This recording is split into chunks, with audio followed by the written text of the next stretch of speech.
So what have you guys accomplished in the last 36 hours or however it's been since we've seen you? We've watched some film. We've gone through some offensive breakdown stuff. Shot a bunch of free throws, and it's kind of turned the page. You'd mentioned at first how film or practice was going to be pretty film focused. What's the biggest thing that you picked up now that you've watched it? You know, it was hard for me, right after the game to really process it all.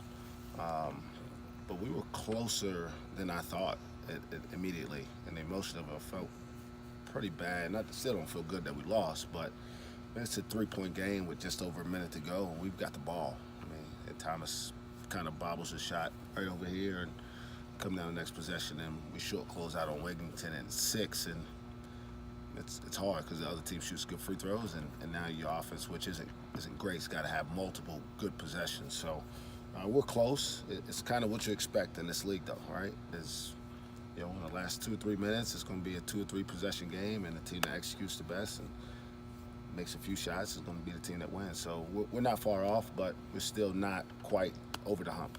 Well, that was something you and Lindy had mentioned, is how there were kind of flashes or moments where you all would really get in sync on offense, but then it wouldn't last. What are you all looking at to kind of try to sustain the momentum on offense? Well, the first thing is we can't let our lack of offensive execution start affecting us on the defensive end, because that's really what's giving us a chance right now. Is our offense is really holding us down until our defense, is really holding us down until our offense continues to get better, more fluid. Now, we were 8 for 24 in layups the other day, right? And we missed 7 of them in the first 4 or 5 minutes.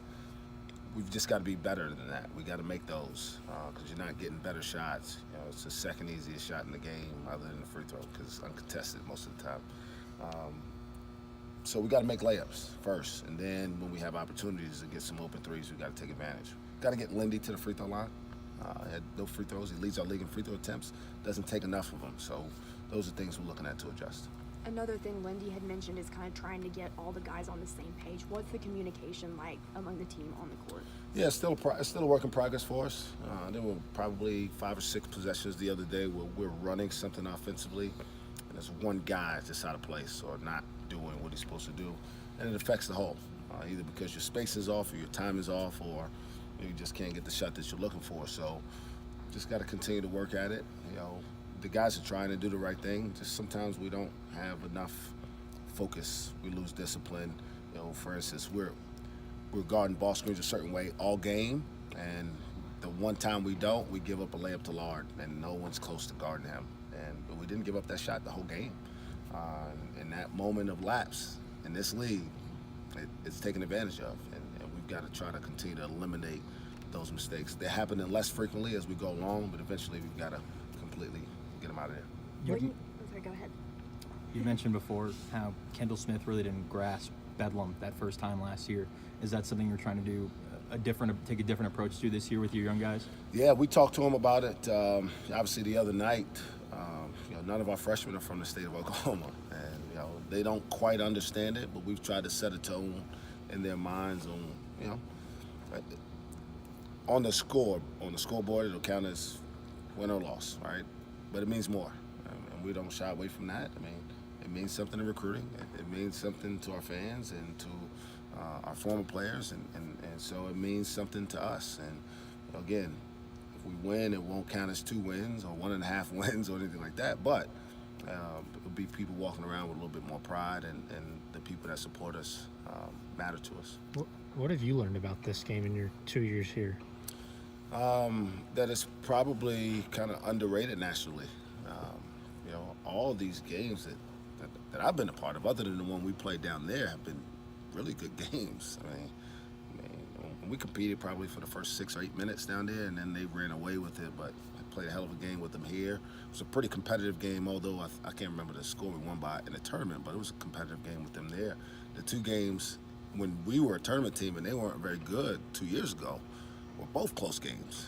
So you can expect that in most all rivalries, but when you're not from here, you don't feel it, you're not intimately involved, and you're not consumed by it, you can kind of just blow it off as that rivalry over in the Midwest.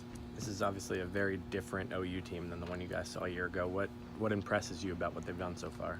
Well, they look like Coach Kruger's teams that I always watched play, whether it was at Florida or Illinois or UNLV, they're really good defensively, and they're pretty in sync defensively.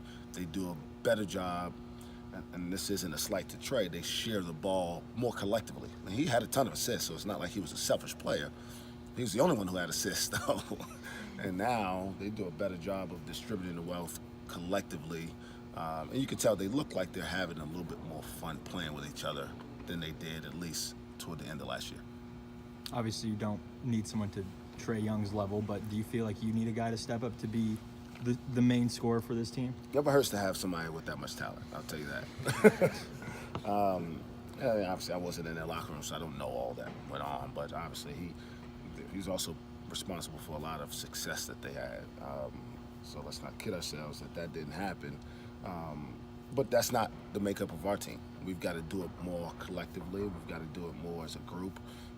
And again, it's got to be defensively first, and then as offense comes, early on we were better. We had better distribution, and now we've got to have Cam and Lindy and Thomas consistently performing night in and night out. We can't have Ice, who had a pretty poor performance by his own admission, well below his standards, and Curtis Jones kind of no-show on us on a night like that because they're two of our more productive offensive players. Not that they score 20, but they can create offense because of their ability to drive the basketball. What's your favorite part about this team? I know that there's been so much challenge with it being a younger group, but because I know you see so much potential, so what's your favorite part about what you've seen?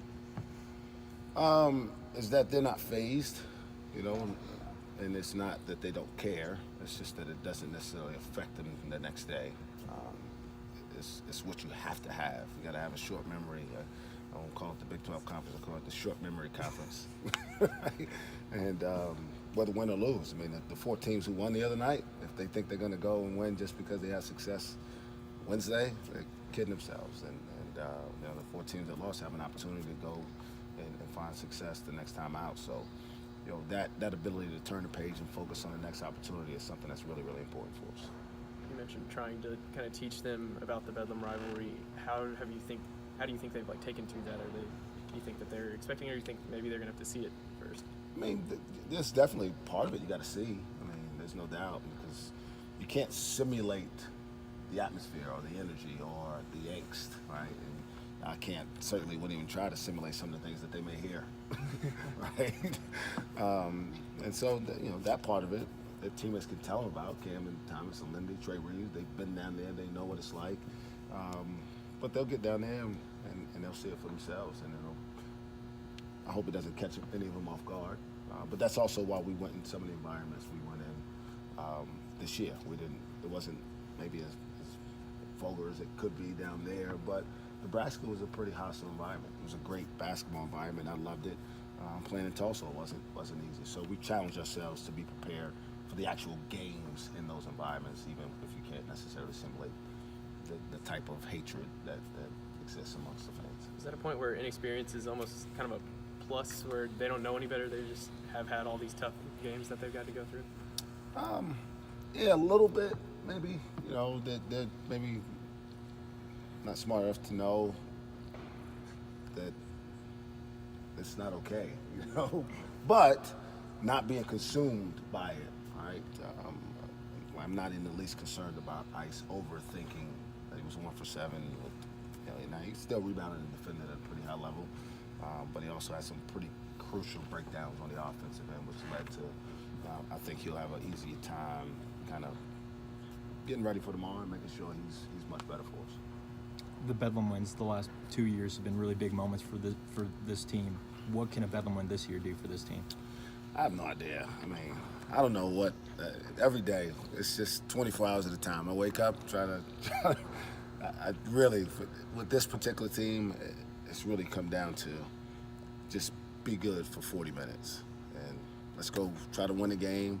And during the game, I tell them I wish we could take the scoreboard down and you guys would be the only ones that could kind of see it on the tablet over there. Because that's the type of way we have to focus. Can't worry about any of the other stuff. And when the 40 minutes is up, make sure we've done everything we could physically and mentally in terms of being locked in on the game plan. And let's see where the chips fall from there. And that's kind of the way I've got to approach it, because I've got to lead that in that way. Lindy mentioned how, of course, being from Norman, he sometimes can get heckled a little more when he goes there, but he kind of thrives off that. How do you see this rivalry light a fire in him? I mean, definitely, you know, kids from Oklahoma, I've said this before, it means more. They understand it. I don't have to talk about how hard it's going to be with the environment. And obviously, if a kid's from the town, right, and there's some history with their fans and him and, you know, being from there and all that stuff. So you could definitely tell he's got a little bit more focus in his eyes. I don't know if he's played in a game that we haven't won against them in his career. I think somebody may have pointed that out to me yesterday, and I didn't even think about it, but obviously he didn't play in the game we played down there last year. But it matters, and you know, that's why it's a big deal, because kids like him grew up in the state. They want to be a part of it, and in the future we'll want to have more kids who understand exactly what it takes, who are from here and want to put on our jersey. He reminded